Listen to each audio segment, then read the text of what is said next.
happy to. I think I'm dying here, man.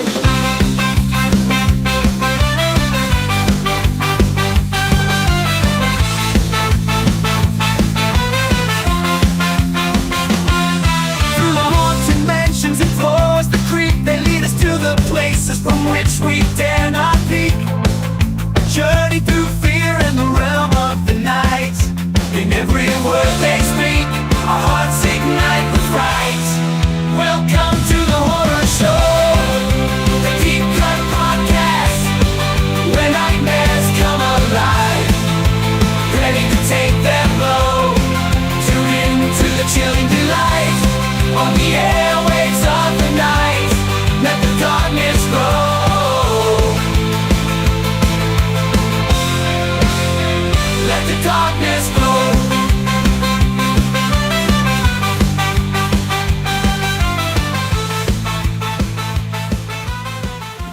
Aw, yeah, it's that time again for another bi-weekly podcast with your hosts, Rotten Roger DeMarco and...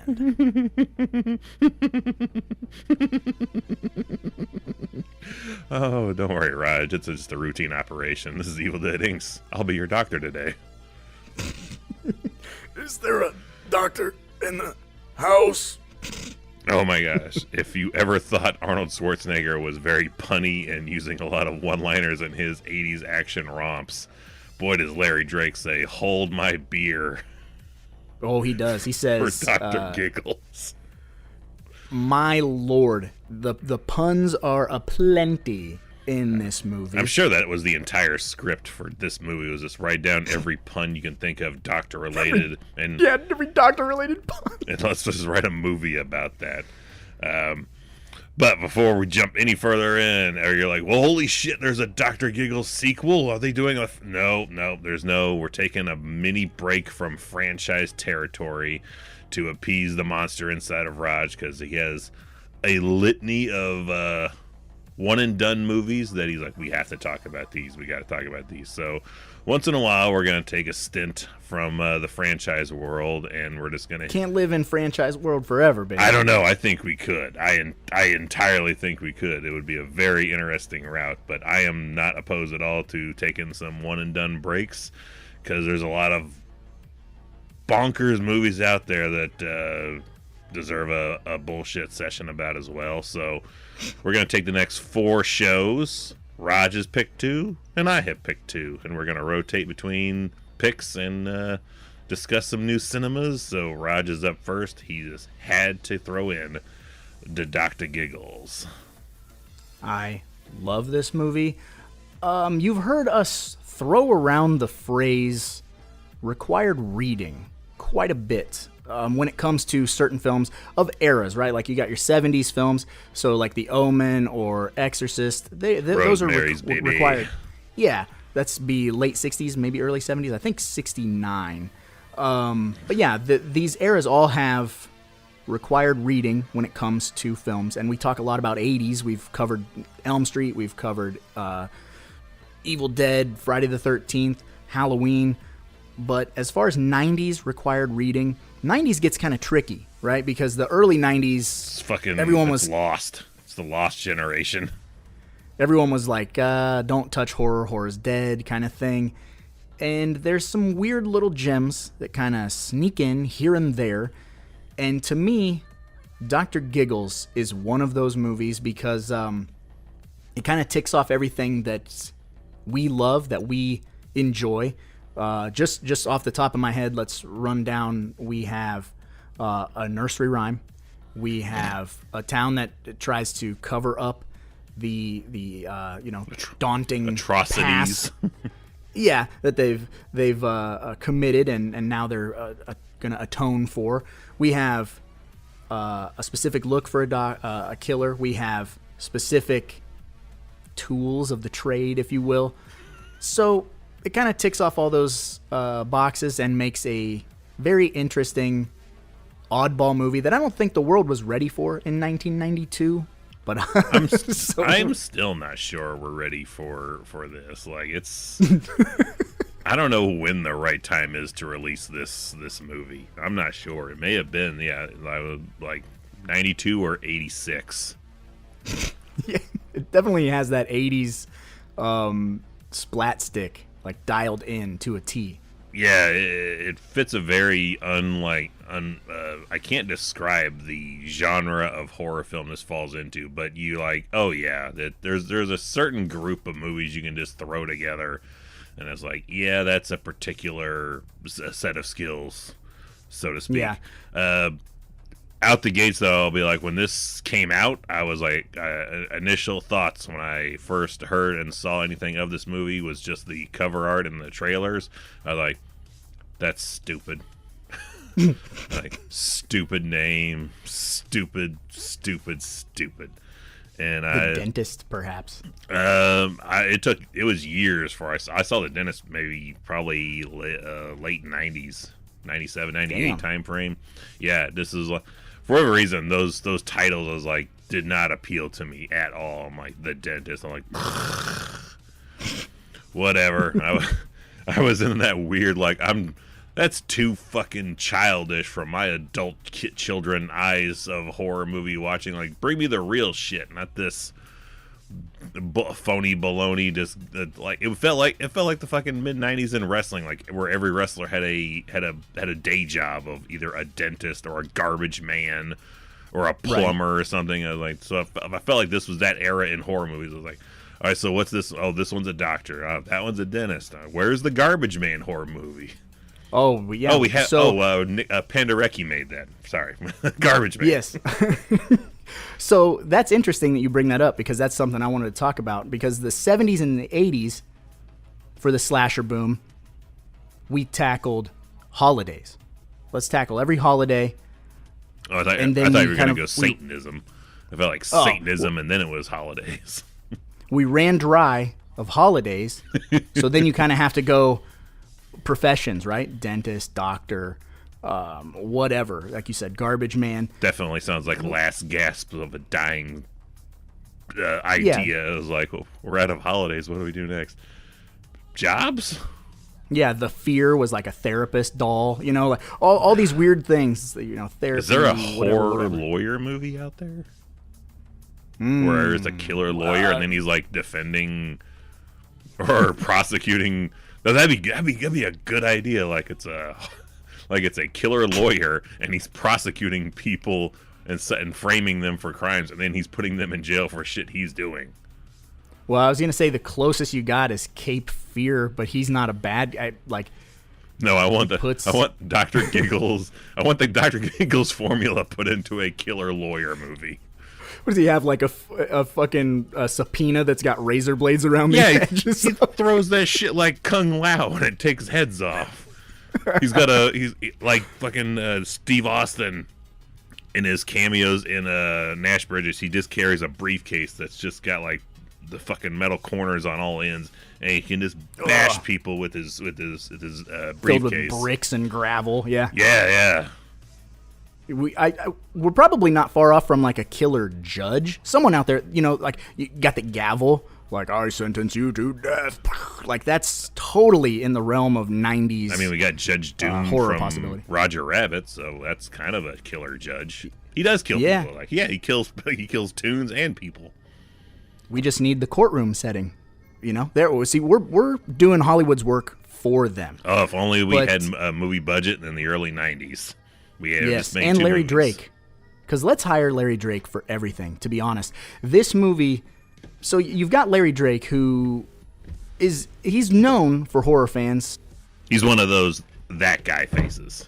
Yeah, Night of the Scarecrow, plus he's Durant in the Darkman movies. But let's be honest right now.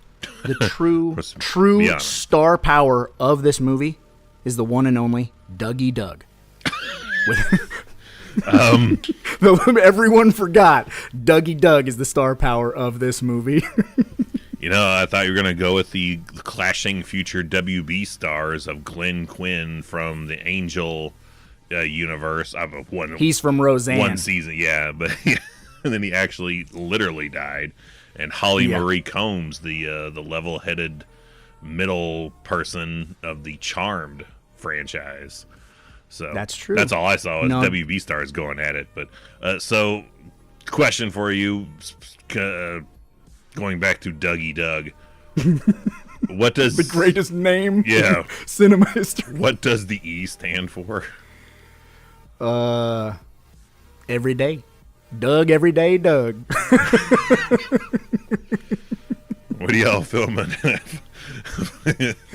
A college humor movie? Horror of early 90s? Oh, it's bobsledding. I'm Doug, every man, Doug. Yeah. Also, so these guys are, it's not college, they're high school. These kids are getting out of high school. Right. And that's, yeah, I'm like, yeah, okay, so discount Woody Harrelson, who wants to, like, his idea of... Is that the dipshit who had the hair curl sticking out from his hat? Yes. I hate it. Yeah, we're going to get laid because we're going to take... Oh my gosh, do I have so much to unpack on this head case of a human being. You and me both, and I know exactly what you're alluding to, but let me just... So you and I are older men. We've discussed this, especially back when we talked about for Halloween 5, when we talk about the sex in the barn type of deal. In age only. So these high school, air quotes, Dougie Doug and not Woody Harrelson, their plan is, hey, we just graduated high school, or school's out, whatever. They're not even graduated. They didn't like have a graduation ceremony. School's just out. Is he the same dipshit that's in Night of the Demons 2? The one that No. You're thinking of Night of the Demons 3 where she blows the gun? No, Night of the Demons 2 where they go where they go to Hull House and Angela is like humping this dude like at the bottom of the steps. Might be. It's been a hot minute since I've seen the second one. Because we have another Night of the Demons cast member, the blonde that hangs out with the other chick that are just trying to get laid 24 hours a day, 7 days a week. She's the brunette that has the boobs that turn into grabbing hands in that movie. That is true. Yeah. It might be that funny. Might be. He has that gooberish face. But go on. He just annoys me because he's clearly like 46. I don't want to go 46. I would say but he's old. He's an older fella. Everybody is 27. Yeah, let's be honest. That dude is old. But his scheme, his plan is to take his buddy and both of their girlfriends to this rotting, nasty house and seduce them. You know, like, hey, we're going to fool around. Like, no, see, his plan is take Dougie Doug and his woman there first, lock them in a room, and run away. Which is racist. Clearly, it's a turn on for his girlfriend because she's into it, and she's into all kinds of things. Apparently, how this goofy fucking guy happens to land this female with these oddball quirks that she's just fine with. I don't. High school, man. Maybe there's only it's only a few people you can pick from, and he has abs, so maybe he has a driver's license. So he's Randall from Clerks. Oh yeah, it's hot. He can drive me places. But that's just it's just odd. I always find it odd. Like their plan is to go in there and mess around, but then yeah, like you said, they're gonna barricade Dougie Doug and not Wanda Sykes in the house, and for what reason? Who knows? Because it's funny. Yeah, it's hilarious to lock your friends in an abandoned house and just leave. Pre-cell phone days, pre-anything days. We don't know when the hell they're getting out. Are we going to go back in like a day or two and just hopefully the door's been kicked open by then? Yeah, they haven't starved to death or resulted to cannibalism. That'd be wild if backwards hat guy shows back up 2 days later and it's this Dougie Doug just gnawing on a foot. That's the alternate ending. Shirtless, yeah. He looks like Major Payne when he gets let go from the military. Cooking a rat on a stick in the corner of the room. Gotta be somebody needs some killing. No shirt on, tattered clothes. Like it's been 72 hours. This movie does us dirty though because, I mean, it literally says right on the cover, starring Dougie Doug, Dr. Giggles, right on the cover, giant over Larry Drake's name. the biggest name on the cover. They learned, and they kill him. They learned from that from Intruder. They're like starring Bruce Campbell in 8 seconds during the last frame of the movie. Yeah, they ice Dougie Doug real quick, and then we move on to just kind of the standard slasher formula of systematically bumping off, which this like only takes I place. gotta backtrack for us. Like, doesn't this just take place only over like a day's worth of time? Yeah, it's like 2 days at best, because she has her doctor's appointment and is told, like, you got to wear this thing. She sleeps with it, and then the next day is when they're going to go to the carnival or whatever. Yeah, after school, which she doesn't have a ride. Holly Marie Combs has no car. She just gets out of school, walks to her doctor's appointment by herself. Yeah, for your heart condition. Underage girl that he has there. Even if she is there once a week, like, you have to be with somebody that's an illegal adult. You can't just roll in. Can you roll in? I don't know. Well, I don't know, but what kind of shitty dad doesn't take his kid to the doctor's appointment when it's for a heart condition and the possibility of? So I don't like. Probably he's hanging out with the tech dad from Brain Scan. I just don't trust I don't trust my 17-year-old daughter to relay information to me from a teacher, let alone like a doctor. You know, she would come home and like, what'd the doctor say? You gonna need surgery? What? You don't know. You know what I mean? Like, it's routine. It'll happen probably. Yeah, it doesn't make any sense that the dad wouldn't be there to be like, you ready to go do this? No, I said he's with the backstory. He's at a tech meeting with the Brain Scan dad. Brain Scan dad's like, yeah, my kid lost his mom and he has a leg injury from a few years ago, but I just leave him at home for days at a time. How's your daughter? Like, got a heart condition, but she takes herself to the doctor. Oh, she got a car? Nah, make her walk. That's right, make her tougher. Yeah, it'll rub some dirt on your heart. It'll strengthen the heart muscles to strain it to such degree. The 90s. Yeah. Yeah. Good shit. But I want to go back to one thing that is, I've seen this movie, I couldn't tell you how many times, 100 times. But this to me is a little brain scratcher. So, the motive. The official motive of Dr. Giggles is what? So his father was a crazy, loony doctor who was killing people to get hearts. Only after his significant other died of a heart condition. Right. He become a crazy doctor. Yeah, because up to that point, dad doctor is a normal doctor and kid is a normal kid who performs heart surgery on all his stuffed animals, which they just think is cute as shit, but yeah, I can't. Ted Bundy in training. Yeah, just showing this wide shot of all these stuffed animals with stitches across their chests. So like, yeah, adorable. And then once the wife has croaked, then he decides, I'm just killing everybody now. I'm throwing the Hippocratic oath out the window and just murdering people. And then once he has murdered people, once his wife dies, he just starts laughing and the kid starts laughing. Mm-hmm.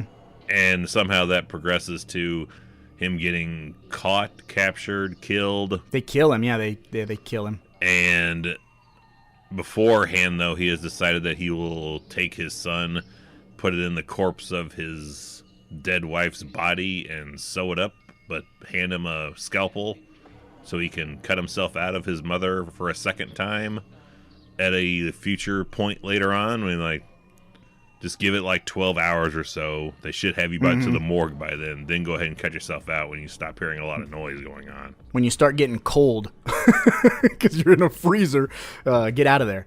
But what's Dr. Giggles' official motive once he escapes the mental institution? Is it, so you killed my dad because he says something like the town is sick. The town is sick because they killed you.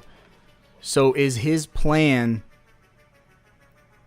I mean, I don't know. Make the town better by killing them? Does that make them not sick? I don't understand the I think you're thinking way too hard on it. It's like I'm just going to be the absurd doctor now. I'm just going to smartly kill people. But he has no plan. Like, for one, this hospital that he's staying at apparently just has a security guard on duty.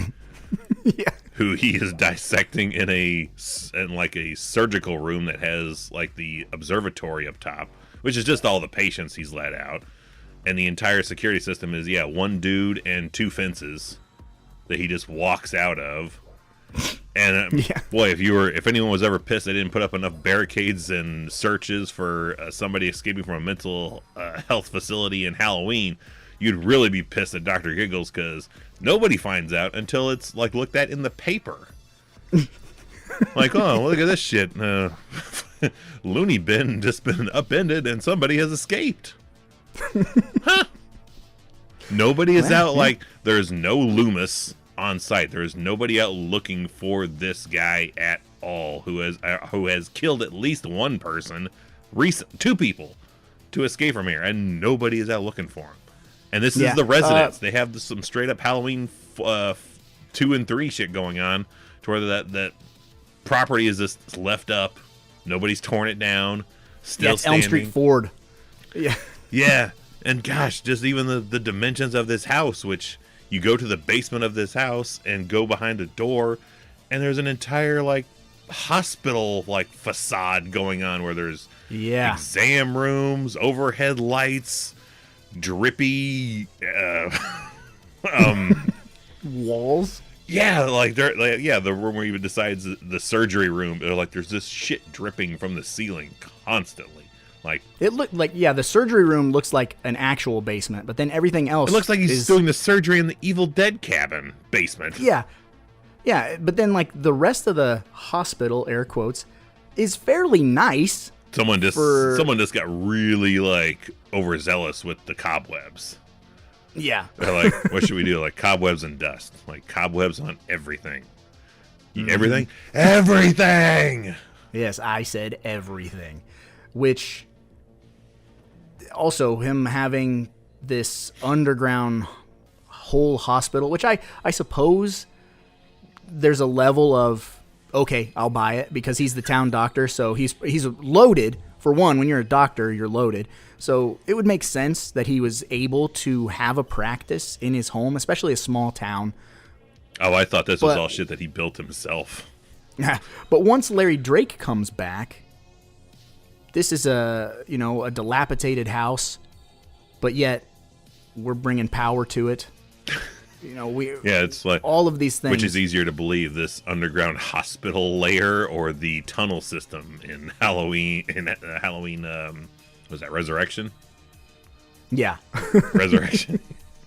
An expansive tunnel system underneath this one house, which Myers laid brick by brick. There's one shot I'm curious if you had spotted it. It's when the cop, not the dead cop that gets the thing stuck in the back of his head, our hero cop, he's trying to find a way out, and he's looking out one of the doors by the surgery room, and he looks to the left, and it's supposed to look like a long, like, dilapidated hallway shot. But if you're looking at it like, that's a painting of a hallway. Oh, yes, absolutely. It's awesome. Which, is like, is that supposed to look like that? Or is it not supposed to look like that? Like, is it just so low budget they thought it would fool people? Or I'm like, is this part of the movie where it's like he thinks he has more hallways of patients down there and he painted that shit? I don't know which. It's some fucking Wile E. Coyote shit. He's hoping someone tries to escape and they just face plant into a brick wall. No, it's supposed to be an extended hallway, and it's glorious. Like, we love matte paintings here. Don't get me wrong, but you got to be sneaky with your matte painting placement. You can't just put the motherfucker in frame. There's a workaround. Yeah, and they're not above Wile E. Coyote shit, because we literally have like a very trippy fun house, which, again, I've been to low tech like carny fun houses. They're never this extensive. No, there was a big budget. Yeah, I never feel like I'm in the 3 from Hell sequence on various narcotics going through a fun house. We're like hearing random giggles, running into glass walls, seeing like 3 of people. Like, it's a lot. It makes me think of the Key and Peele skit. Oh, is this really? You think this is the real me, detective? Why would you do that? Why would you shoot my reflection? And like, you're flinching every time I wave the gun in front of you. You're flinching. No. Hey, whoa. So good. That's all I could see when I was rewatching it. I'm like, man. I was having some mild Dead by Daylight kind of hits in there. Like, this would be a great killer to add to that video game, because I swear, even when we're not hearing him giggle, like, lightly in the background, I heard it in my head in spots. So I'm like, oh my gosh, instead of the heartbeat shit in Dead by Daylight, can you imagine just, like, you start hearing giggling louder and louder and louder? Yeah, it's an earbug for sure. Speaking of earbugs, Evil, I wanted to bring up to you the composer of this movie. I did some digging. Brian May did the score for this movie, and I just want you to guess, from listening to this movie, what other horror movie that's in your wheelhouse do you think that he may have scored in the 90s? Invasion of the Body Snatchers. No, sir. New Nightmare. He did the score for Freddy's Dead. Oh. And now that you know that, when you watch Dr. Giggles, you will hear it constantly. He does that string rise.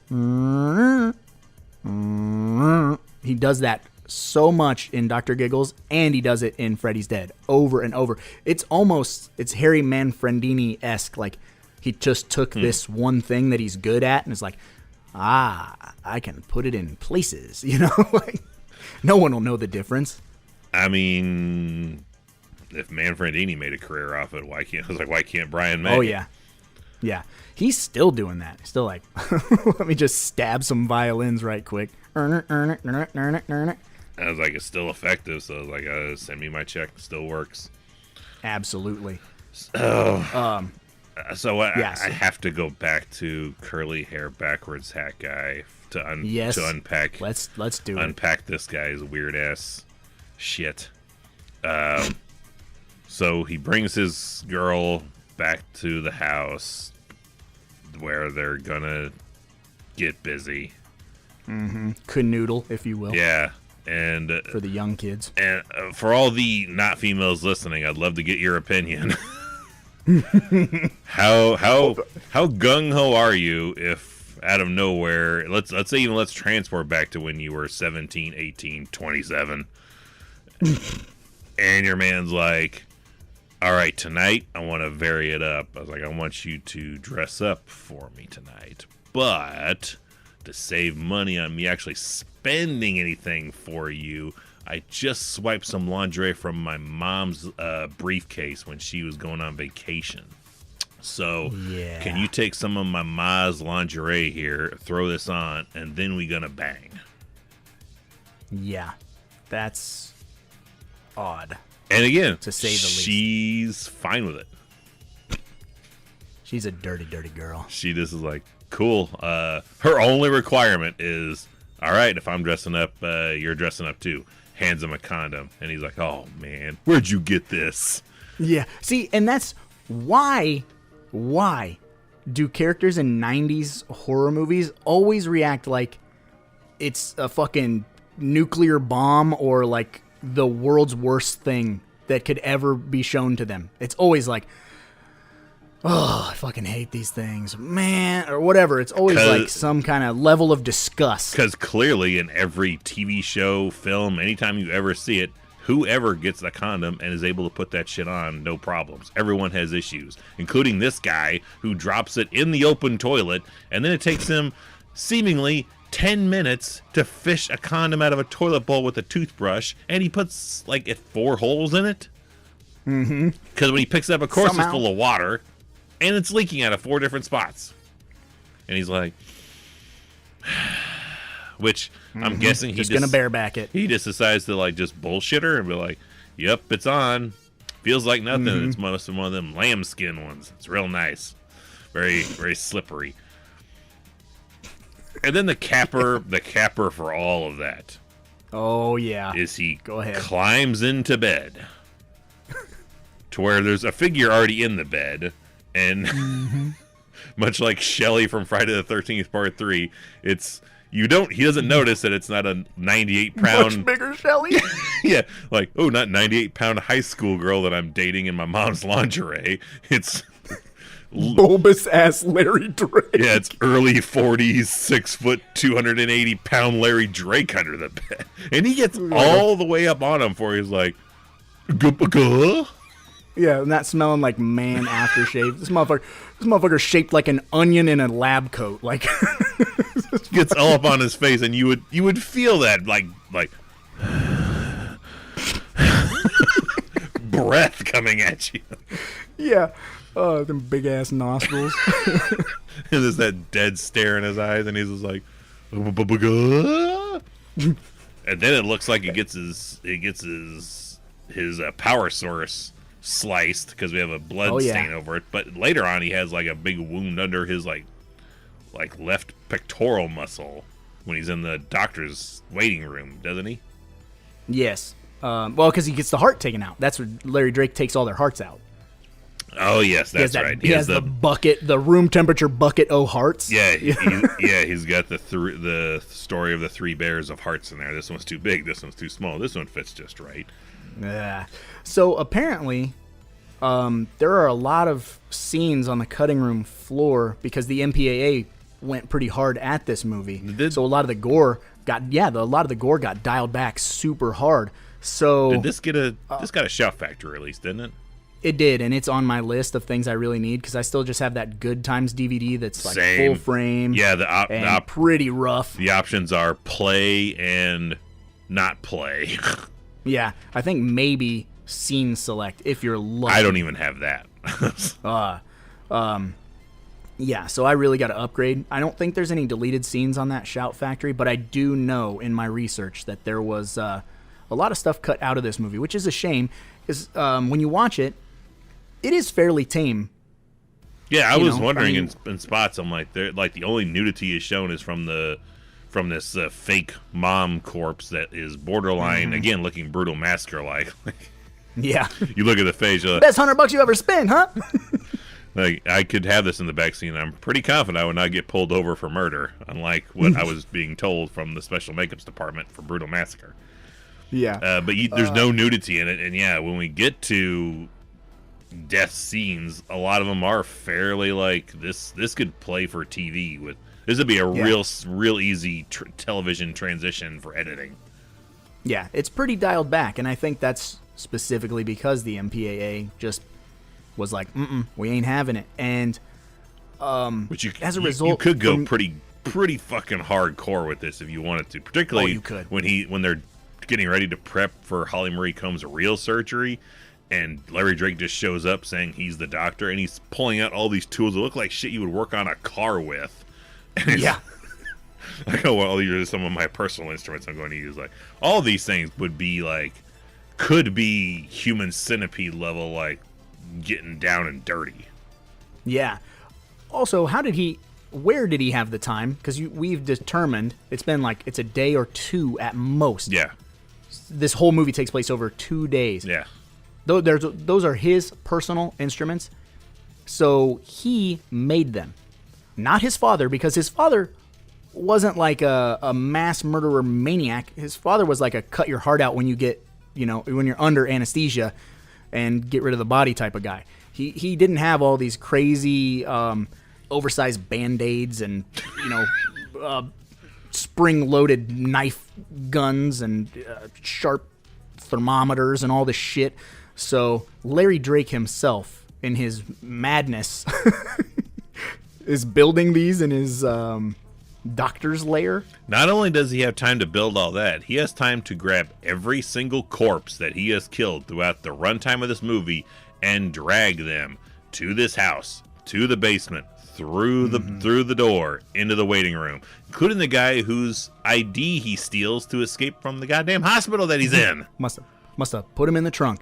That, as stupid as that is, which I always laugh about and you always laugh about, it is one of my favorite things of 80s horror is when we get the killer reveal and we have like a layer of bodies. You do it in like your sleepaway camp type of deal, like the later sleepaway camp movies. Yep. Whatever. Happy Birthday to Me. Whatever. They're always there. Like a big table, graduation day. The corpses are revealed. Everyone that's dead. Let's see them all one more time. Yep, and I've always really enjoyed that, even though it's not practical. It's stupid. It's beginning of summer, so in an unair-conditioned lair with 8 dead bodies just rotting. Which I love the cops. Stinking to high I heaven. love the cops' reaction. He sees it and he kind of plays it kind of cool, and he just steps out the room and just throws up. Not Charlie Murphy. Or whatever the other guy who's not Charlie Murphy from Deep Rising. Jesus, no! That guy. I was just laughing when I saw that, and the wife's like, "What are you laughing at? Him puking?" I'm like, "Yeah." Like, why is that funny? I'm like, "It just is. You just normally don't see that reaction. Like, oh, Jesus Christ." Julia's last name's going to be Gulia. That's funny. Why is that funny? I don't know. I wonder if that was Adam Green's inspiration for the cop he portrayed in Tales of Halloween, like just throwing up at various crime scenes. Speaking of inspiration, dude, rewatching this, I noticed how much inspiration I got from this movie for Tapehead: Return of Jacob Cobb. When the cops first go to the house and they're like discussing the origin story, Yeah. I'm like, wow, a lot of that is my 2 cops talking. And then when not Woody Harrelson gets his Woody cut off, we do the overhead shot. I'm like, hey, I did that too. Like, there's a few more things, but I was like, like, yeah, this was definitely in my list of movies that I was watching and kind of going, I love this. I love this. I love this, you know? So, it all kind of came flooding back to me this week. If only Dr. Giggles had thrown a severed penis over a shower at somebody. Yes. Making an STD pun or something. But I do want to go back to something. We were talking about how this is kind of like I don't know, like a tentpole movie, at least for me, in the slasher genre of the 90s. Well, the 90s horror was doing things a little bit different. You know, this had a comic book series. This had a Dark Horse comic series, and most things that are associated with Dark Horse, they ended up getting either like A, a video game, or B, like a toy line. You know, so you got like your Alien vs. Predator had like toy lines. It got video games. Spawn got toy lines and things like that. All the other, I'm trying to think of other Dark Horse comics, but you know what I mean. I think Constantine might have fit into there, but I'm not sure. Probably. I'm not like super well versed on Constantine, but I dabble. It just made me. I know you like the movie. I do. Or because they're making a new one.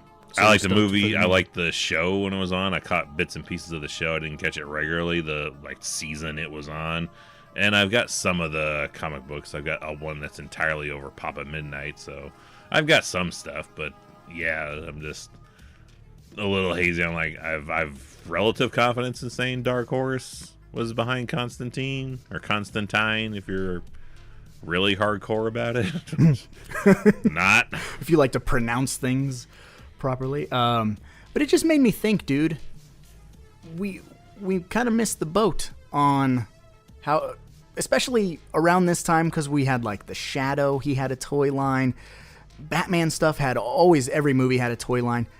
And it got me thinking, if Dr. Giggles had like a little bit of a push, because we got comics, so we're clearly attempting to appeal towards like older kids or teenagers, or you know how like Freddy was not marketed for kids but still had toys. Yeah, RoboCop.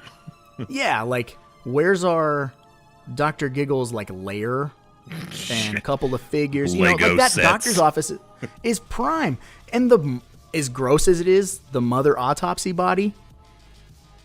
Hook it up. I was thinking. They missed there was always food tie-ins. Like we missed our Chef Boyardee, like Dr. Giggles mom corpse ravioli. You know, it's you open it up and there's another smaller ravioli inside. Wow, that's a I don't know what the budget was for this movie, but they could not afford your marketing pitches. It's Universal. Come on, baby. Throw some money there. I'd buy some Dr. Giggles ravioli. Dr. Giggles ravioli. Oh, sure. The Dr. Giggles doctor's office Lego set. Yes. Build your basement and you open it up. Here's where the doctor's office is, right in here. Yeah, well, then you got your Larry Drake You put him in like a little closet, you spin it around, and then he comes out with the lab coat. You know how you do the Batman, like put him in the thing, turn it around, and then like you had the Bruce Wayne figure, and then you had the Batman figure. I mean, he's always... it's magic. He needs to just switch from his doctor's coat to surgery attire, because he's always in I guess, doctor's yeah. attire. That's true, yeah. The green surgery attire is badass, though. Yeah, him doing self-surgery on himself from a gunshot wound. Which he just laughs more when he's hurt. And he's doing this surgery without even looking at it. And he's playing. I think he's got like mirrors taped to the ceiling. Yeah. But he's playing his own assistant. He's like a scalpel, and he hands the unlike surgical hand the scalpel to his surgery hand. Like he's literally, and he's saying it aloud too. He's playing. He's crazy.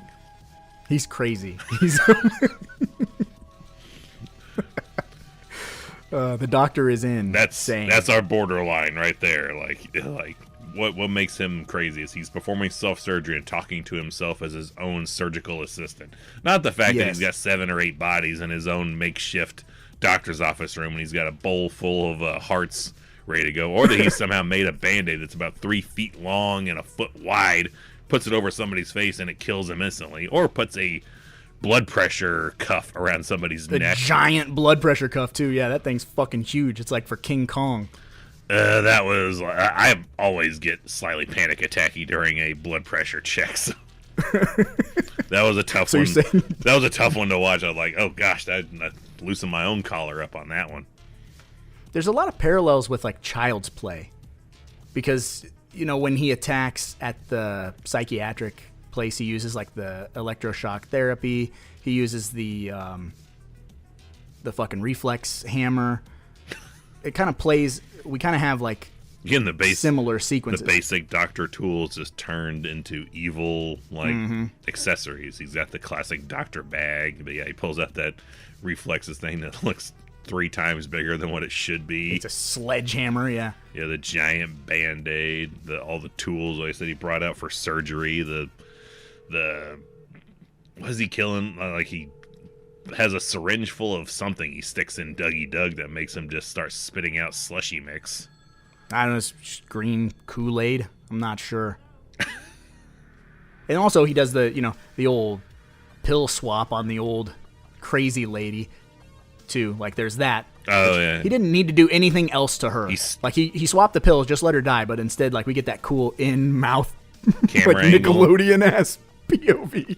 Looks like it's hot to trot. Like uvula POV. And then the chick from Tales from the Crypt, the split-second episode. Oh yeah, Michelle Johnson. Which, holy shit, does she have a garbage-ass refrigerator freezer? Because she's in a pissed-off rager. She pulls out a gallon of ice cream and just dumps it into a bowl, the entire container, and it looks like that thing has already been sitting out for at least an hour. Like it is 3/4 melted, and it's a quick second shot difference. Like cut, and the next scene that bowl is empty. She eats fast. She's just like Max. She's just drinking that shit. Just It's in between milkshake.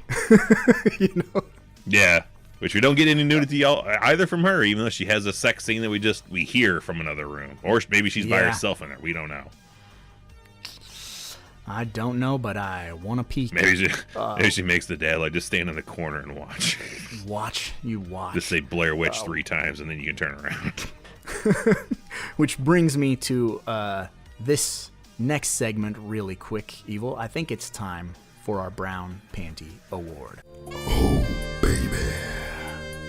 It's time to slip into something a little more comfortable. It's time for the Brown Panty Award. So, originally, I was going to give my Brown Panty Award to Michelle Johnson because... It sucks. I kind of have a crush on her, especially from Split Second. Hello, hamana, hamana, hamana, auga. But she's terrible in this movie, so you can't root for her not to die. The one person I feel who does die, who does not deserve to die, is Dr. Chamberlain, the one doctor. Oh, I thought you were going to say Dougie Ducky. Wow, I love me some Dougie Doug, but come on, dog. He's black and he's in a horror movie in the 90s. He's gonna meet his maker. Oh gosh. So, treating him but like Dr. Chamberlain, treating him like a red shirt. Like you don't even have a name tag. yeah, you get 7 minutes, dude. Tops. Dr. Chamberlain he's the good version of Dr. Giggles. You would assume that he's going to be the one to save the day, perform the operation she needs. You know, he's the doctor she trusts. Whatever. And I just feel like they took him out, and it was unjust. So Dr. Chamberlain gets my Brown Panty Award because it would have been cool for him to take out the evil doctor and, you know, save the day. I'll give it to either one of the cops. One of them should have been the foil. Like, it's either got to be the grizzled veteran that's got the John Saxon kind of shit of like, it's been you. You took years off my life, you crazy son of a bitch. You owe me 30 years of sleep, yeah. Or if it's not him, it should have been the young up-and-coming other cop that did it and actually does a lot of the saving and hero work in this movie, because it sure as shit shouldn't be Glenn Quinn who's hooking up because his heart problem girlfriend decided she needed to just go off and think about some shit. Like, she's unpacking. He's the worst. He's unpacking a lot. She's unpacking a lot of stuff right there, and he's just like, I don't know where she is, but how you doing? Yeah, he is absolutely the worst. And what sucks about him is he gets to live. Yeah, Why? This movie wraps with them being like, we're cool, right?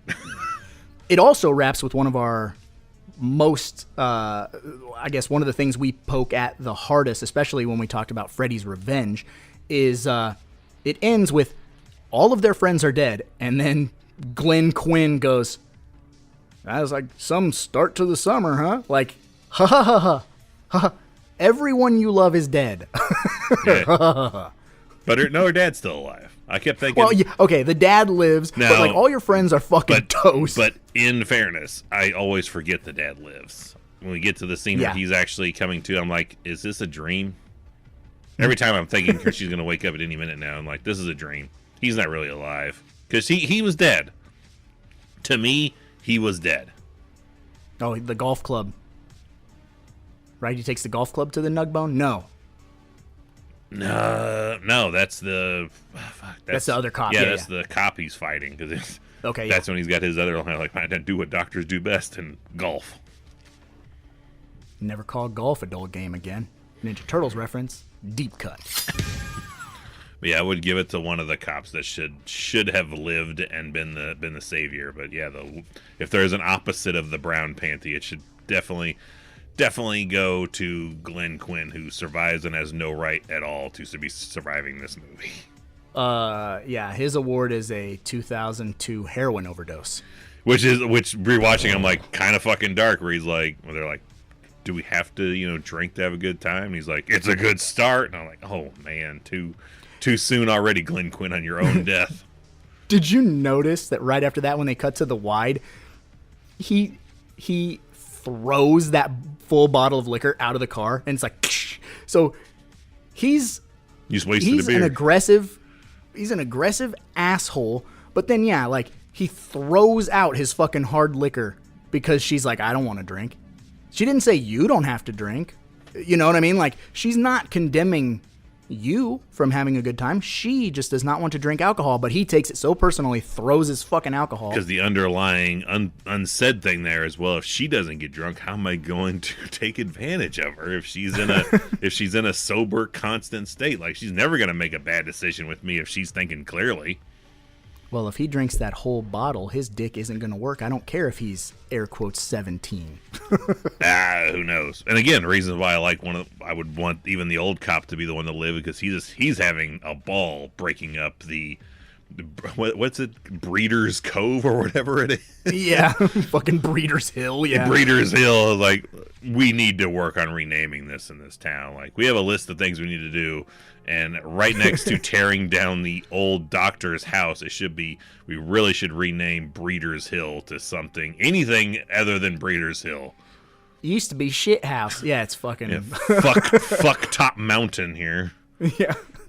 Hump Hill, yeah, it's fucking ridiculous. Old Dry Hump Road up there will take you to Breeders' Hill.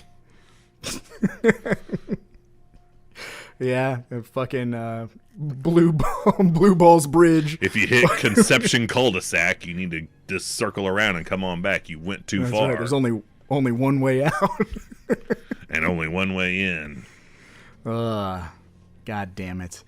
But yeah, dude, I really do enjoy this movie. It has a billion faults, you know. Don't get me wrong. There's a lot of things with it that are absolutely ridiculous, but I always have a good time when I watch this movie, and it reminds me of being a kid. I was gonna say, since I came super late to the game to this movie, when did it come across your radar? Would have been like, I want to say either summer of '93 or '94. It was on like So when Encore when it hit or Stars. when it hit VHS rental, and yeah, when it hit cable, yeah. Cable, yeah. I remember the trailers and stuff for it and advertisements and seeing the cover, which I thought looked cool, but I was like the name. I'm not going with this. Yeah. It hit at a perfect time for me because like we were talking, the gore's pretty well dialed back and there's no nudity. Not that would have been a detractor, because my mom was pretty rad about like letting me rent horror movies and watch horror movies in general. This is kind of for the new age dad when we bring this up. Like, can we throw this on any time of day? Type Pretty movie. much. And yeah, I would have no issues with this any time of day. Yeah, I feel like a 12-year-old, like an 11, 12-year-old kid isn't going to have an issue with this, because they're going to understand already like some aspects of like, yes, sex is a thing. You know what I mean? It's not like completely foreign to them, but they're not like educated in it. So like the whole like getting the condom, whatever, Fly over the head. yeah, it's not gonna weird them out. What's he or doing anything. in that bathroom, Dad? Like being a fucking idiot. That's what he's doing. Yeah, he's getting ready to go to bed, son, or He's gritting. daughter, whatever. He's getting ready to raw dog that. Yeah, you'll learn about that in a few years. But Gym class. They'll tell you about raw dogging. oh boy, I just think it's a fun movie, and it's a really good introduction to horror, because it's not gonna scare you. This is the type of movie that we refer to as a popcorn movie for sure. I put it along the lines of like a Child's Play 2 or 3. Yeah, Kind of feels in that era of three, like, I would say definitely. And it's one of those Goofy. movies it's a definite. It ends. When it ends, Oh, it's yeah. like he is dead. And of course, he has to give a pun as he's dying, but he is dead. There's no like nightmare sequence where he's coming back and haunting Holly Marie Combs still. There's nothing like that, which yeah, is nice in that aspect, but leaves the bummer realm of, well, we're definitely, I mean, never say never. His head's still attached. Even the shit, that don't even matter either. There still could for years, there always could have been a Dr. Giggles sequel. yeah, and it's kind of sad that we didn't get one, because like I said, it has kind of built-in franchise fuel. We had a fucking nursery rhyme, for Christ's sakes. This needed 2 more movies, and then Larry Drake would be right there in the lineup at every convention. It'd be Robert Englund, Kane Hodder, Doug Bradley, Larry Drake. Yeah, and I don't want to put this on like the same pedestal of, say, something very, very culturally important, like, say, Candyman. But like, No, it's not got that Candyman cultural got impact, but I mean, right. I'm just saying Larry. Candyman got 2 rough sequels. I'm just Larry Drake in general he's put in the work to he should have had his time if he had not passed when he did. Like, he should have had a long convention going career of just getting adulation from fans, because from this and Dark Knight of the Scarecrow, I really like his Tales from the Crypt episode a lot. Oh yeah, and he's the exact opposite there. He's the most like likable person in that entire episode. Like, and you don't really expect it if you're coming from his villain role in Darkman, how he is here in Dr. Giggles. Like, it's hard to be like he goes babyface for that Tales from the Crypt episode. And even though he's not really in, are you talking about him as the Killer Santa? Because the Killer Santa one, that's like the first episode. the other one where he's the butler for the werewolf kid. Oh, I wasn't even thinking about that one. I was thinking about the Santa Claus. Oh well, yeah, I'd forgotten about the Santa Claus one, but no, I was thinking where he's the butler for the adopted kid, and the parents ended up being they're like swerve, they're vampires, and he's like, swerve, I'm a werewolf. Yep. I like whenever I hear Larry Drake Tales from the Crypt, that's just the one I think of though. I think of Santa. So Yeah, I go to the other one. Totally put that one on the back burner. Yeah, definitely worth a rewatch. That's one of the few times a werewolf story is told, and I actually enjoy it. Nice. Most werewolf TV shows and movies, I'm like, they always fall short. Like I'm never like, that's good. I want to do it again. It's surprising when it's done well. But yeah, even in Dark Knight of Scarecrow, where he's only really in the first kind of fourth of that movie, his character permeates the whole rest of the film. I love that movie, dude. That movie's so fucking good. Again, one that's one's in my Amazon wish list. I need to just get off my ass and pick up because it keeps jumping between like $10 and $15. Not expensive at all for that Blu-ray, and it's a made-for-TV movie, but it's fantastic. Yeah. It has bar none, some of the best October atmosphere ever put to film. It literally feels cold when you watch that movie, and the score makes it feel cold too. Yeah, we'll cover that down the road eventually. It's for sure. 90 minutes of feeling like the opening credits to Halloween 4. Yes. Do you have anything else that you want to touch on before we move to the next segments, Evil? I feel like we did a pretty damn good job. Yeah, I can't think of anything off the top of my head. I definitely was like, I gotta talk about that fucking fake wall. The extensive amount of time he had to take building tools and bringing all these bodies to the rooms. His puns for everything. The wife always gets a kick out of the kid playing Dr. Mario, which is her jam. She loves Tetris, but she loves Dr. Mario. And what a Terminal. Yeah, what a cultural. And when you didn't expect Dr. Giggles to get cultural, he just looks at a kid playing video games. Terminal. Again, could you imagine that shit? This day and age, video games, we have them how they are now. He's like in a VR headset. He is playing virtual surgery in a padded room. Like that's where we pick up now. Like he somehow survived. He looks all burnt up and like holes in him and shit. How we get at the end of this movie, he lives, but he's in a padded room and he's playing VR surgery and just murdering people the entire time. And then Yes. like this is all he does now is just do this. It's therapy. Yeah, it's his therapy. And then somebody one time just slips up and does not pay attention. Well, they think he's playing, but he's really not. And then that's how he gets his escape on. And he's like, guess what? Guess what, bitches? I'm coming for Holly Combs' ass.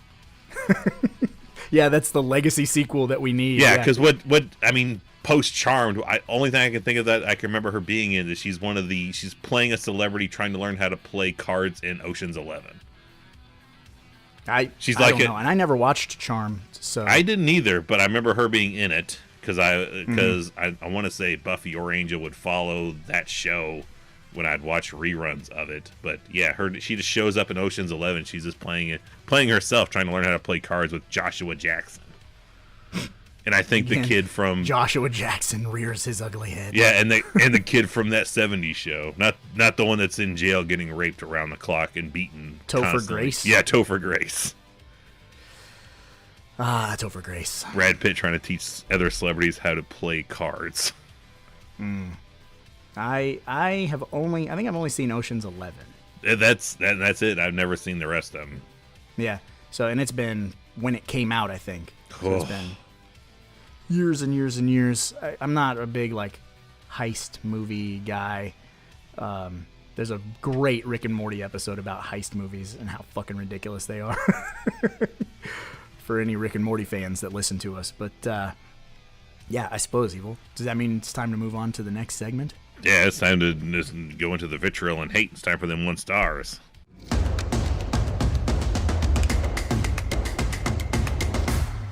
Hated it.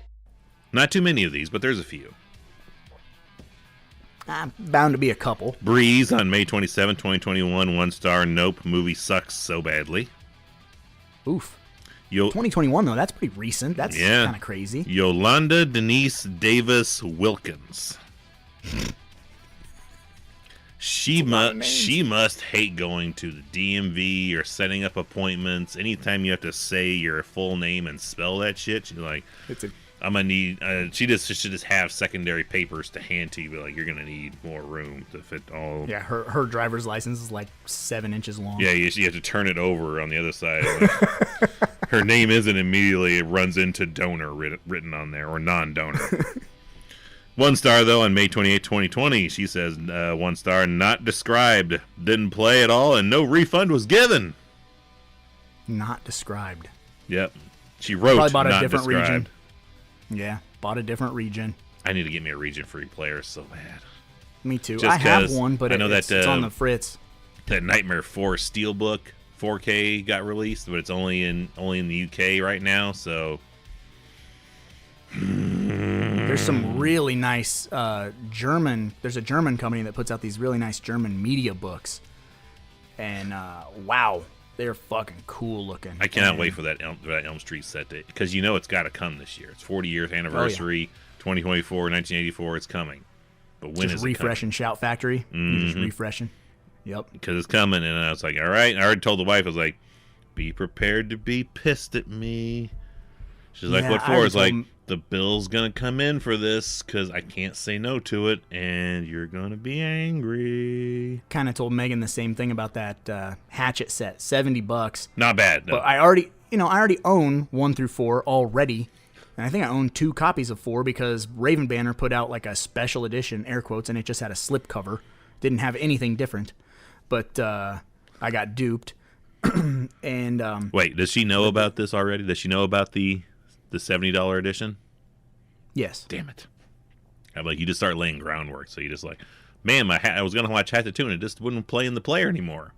And you're like, you know what? Somebody stole my Hatchet 3. Somebody my DVD borrowed it, and my Blu-ray and my VHS. Yeah. So I need to get a new copy of this. I just got to get a new one. I'm gonna have a word. I gotta get a new one. Yeah, I might start dropping hints. Steve on November 18th, 2018. 1 star. I am not smart. The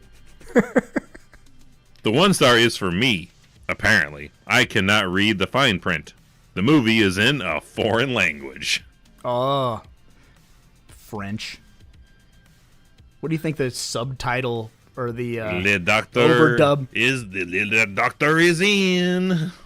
The overdub French of him giggling would sound like? You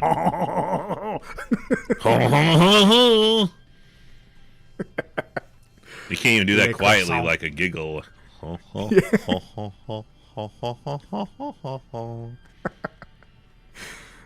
God damn it. Alex Shekels on December 15th, 2018. 1 star. Don't want it. Didn't want it. Why'd you get it? I was like, I don't want it, but I got it. Didn't want it. What the fuck? This may interest you Makes because a bunch of sense. people were saying how this is a censored edition. I had a bunch of 1 stars, went for a ton of time. They were saying things were edited out of this version of it. Content edited. I don't know.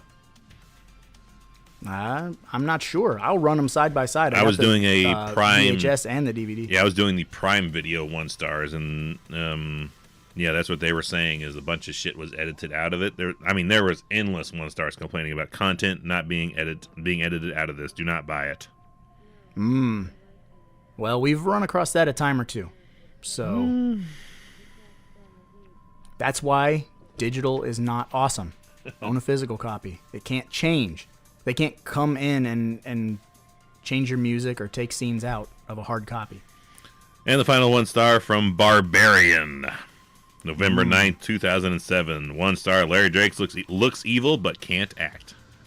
Hey. How are they supposed to take a gimp from LA Law seriously? Okay. It probably helped to bill your victims and get the payment before killing them. He's the greatest dentist of our time. Isaac Yankem DDS has nothing on Dr. Giggles, Larry Drake. I like he's throwing in a mid-90s wrestling gimmick in there. The geniuses in Hollywood probably kicked themselves thinking they hired a prize gem from Darkman to play this leading role. He did exactly what they wanted. And he's not a dentist. I don't know why he decides to go on a dentist railing in there at some point. But good to know that maybe it is the Barbarian from the WWE. But like, good to know he's a fan of not a fan of Larry Drake, but likes horror movies, L.A. Law, and wrestling. Yeah, I'm 2 out of those 3. I've never watched L.A. Law. me neither. But if Larry Drake plays like a lawyer, I'm in. Apparently, he plays a gimp. A gimpy lawyer? I'm guessing like a gimp, like Pulp Fiction gimp, but maybe. Oh, who knows? I could be wrong. That's just where my mind went. Maybe it is just he's like House. he has a limp. Yeah, he has a limp. Yeah, he's just I just have a bum knee from football. I don't know. Take a lot of Vicodin. Sure, but maybe that's just a reflection on me. That's where my mind went. I was like, oh, he's in a full he's like People Under the Stairs, like full demolition suit. He's getting raped in the back of the courtroom. Oh, gee. Good Lord. Well, no better way to end the 1 stars than that. Yeah. Well, now that we're done with the 1 stars evil, what does that mean? It's time to play the game. It's time to play the game. The top game.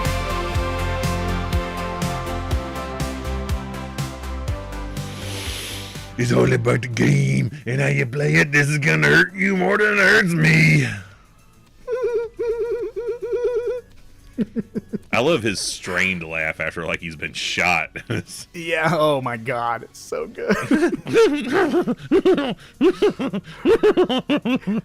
He also sneaks in an ow, ow in there every once in a while, which I fucking love too. Like, oh shit, that really fucking hurts. Yeah. Sounds like a gimp there where it's like, I don't know if I like this. Oh, get your finger out of there. Oh yeah, that hurt a little. I'm all right though. Yeah, he's training for next year's hockey tryouts. Yeah, fucking Happy Gilmore reference deep cut. But that's right, it is time to play the game. And if you're new here, welcome. But you're probably scratching your head asking yourself, what is the game? Well, the game is a deep cut in and of itself, where you gotta pick a prop from the movie that we are covering, but it can't be a well-known prop. We're covering Dr. Giggles, so I don't know what a well-known prop would be. The medical bag. Or yeah, can't have the Rendell medical bag or the jacket. That's low-hanging fruit. That's too damn easy. Pick something weird. Pick something odd. Let us know in the comments on the podcast. Let us know on Patreon, Discord, YouTube, Facebook, wherever you find us, because we want to know what you pick. That being said, Evil, since this movie was my pick, I think I will go first. Please. To make sure you don't... swoop in and steal my prop. I guarantee you will not pick what I picked because I straight up the ice cream. I straight up popped when I saw my particular item. I'm like, holy shit! It's blah, blah, blah, blah, blah. I was like, I love that. Go ahead. My prop is stupid.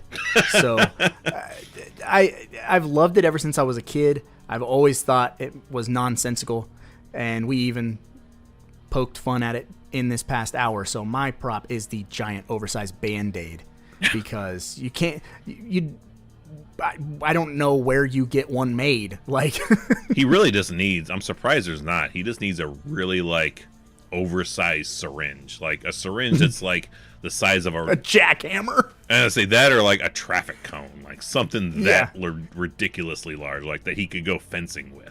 That's what we need, a fencing sequence between 2 giant syringes. Oh God, yeah. No, don't make it Texas Chainsaw 2, because then I'll really want to hang myself. Nah, because there will be no Caroline Williams and there will be no Bill Moseley saying incoming mail in that one. Yeah, fucking Nomland. Nah.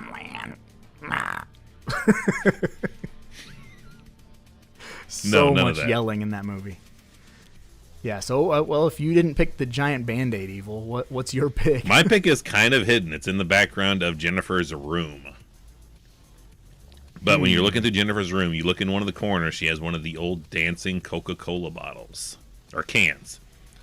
And if you don't know what I'm talking about, we had a fascination in the early 90s of a soda can that had its own headphones over it and a pair of sunglasses on it, so it looked like it was almost human.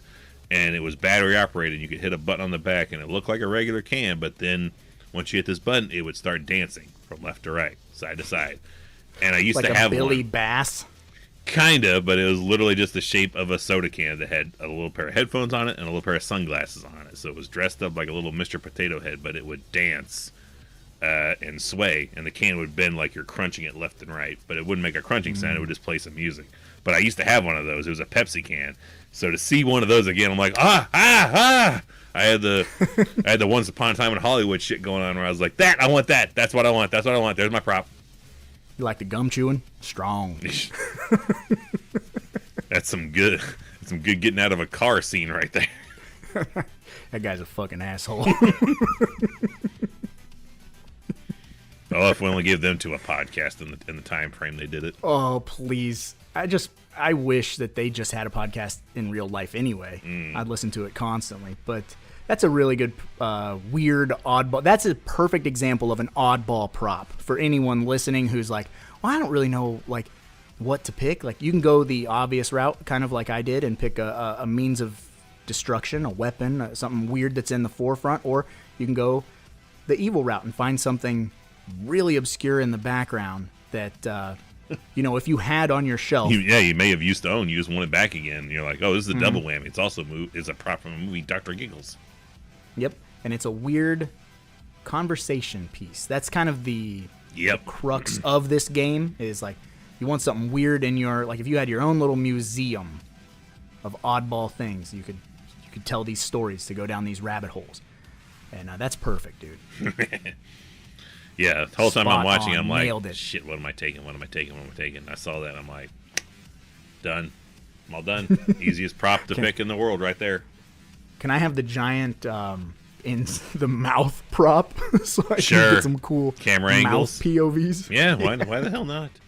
I'm gonna shoot the very first throat POV porno. Just smashing right into the camera. Like, that's just going to be that for 18 minutes straight. And like, Yeah, 18 minutes. You're you can do giving me a lot of credit. you can do the Foley artist work. You can just rub your eye into the camera really close and like, yep, that sounds like it.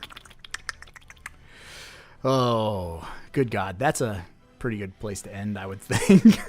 Yep, that's Dr. Giggles. So next week, I'm up to pick 2 weeks. or 2 week next week, 2 weeks. The next time you hear from us, it'll be my turn to be up. So what's my first movie choice that I picked?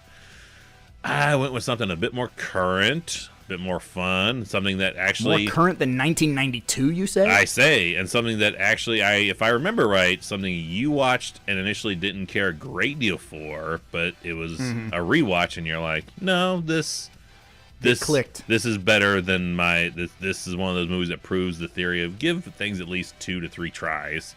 Because maybe that first try just is a bad day, or you're just not in the right headspace, and maybe there's something good there you just need to try it one more time for. So I chose, directly from the Shudder lineup, Shudder. Deadstream. Oh, yeah. So in 2 weeks, we'll come back and we will talk about that. And it'll give you guys plenty of time to get a Shudder subscription or a Shudder free trial and check it out. I know it got a Steelbook release. Yep. And it has immediately went out of print and is $1 trillion online. So streaming is about the only place. I'll sell you my You can watch copy it. for $1 trillion, Hook it up. and then I'll just give But it back to you, and like we'll be 50-50. But I suppose on that note, we should probably get going because, after all, there's a lot of movies out there and somebody's got to watch them. So why not us, right? Not really seeing Patience yet, but I guess I can make an exception.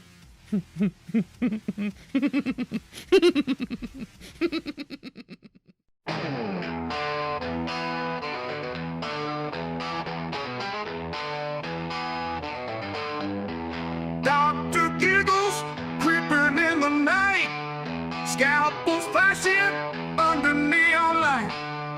Teenage hearts, his dark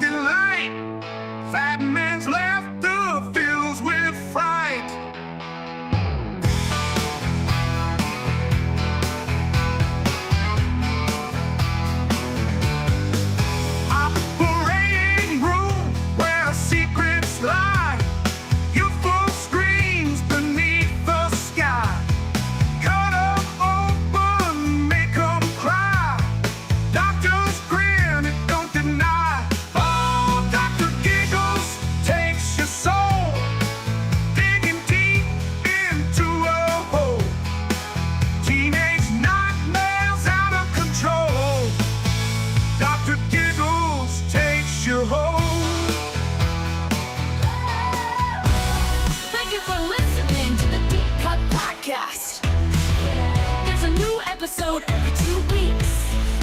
Fun.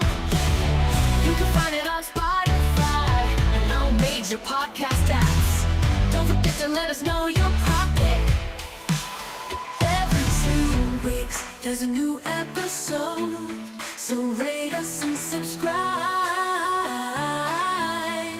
to the Deep Cut Podcast. There's a new episode every 2 weeks. Fun. Yeah. You can find it on Spotify and all major podcast apps.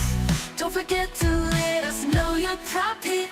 Every 2 weeks, there's a new episode. So rate us and subscribe to the Deep Cut Pod, to the Deep Cut Pod.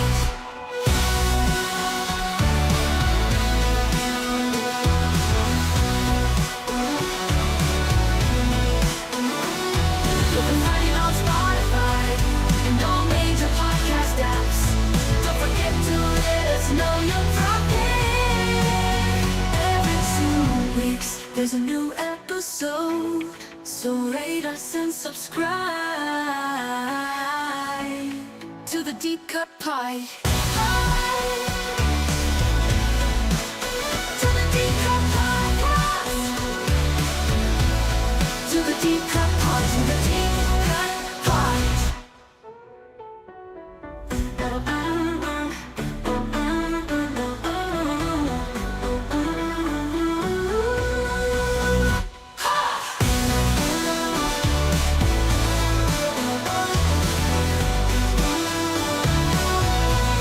To the Deep Cut Pod. To the Deep Cut Pod.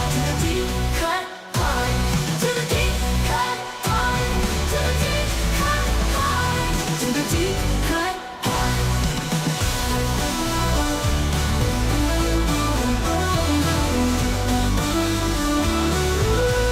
Deep Cut Pod. To the Deep Cut Pod. To the Deep Cut Pod. To the Deep Cut Pod. To the Deep Cut Podcast. To the Deep Cut Podcast. To the Deep Cut Pod. To the Deep Cut Pod. To the Deep Cut Pod. To the Deep Cut Pod. To the Deep Cut Podcast. To the Deep Cut Pod. To the Deep Cut. To the Deep Cut Podcast. To the Deep Cut Podcast. To the Deep Cut Podcast. Every 2 weeks, there's a new episode. So rate us and subscribe to the Deep Cut Podcast. To the Deep Cut Podcast. To the Deep Cut Pod. To the Deep Cut Podcast. To the Deep Cut Podcast. To the Deep Cut Podcast.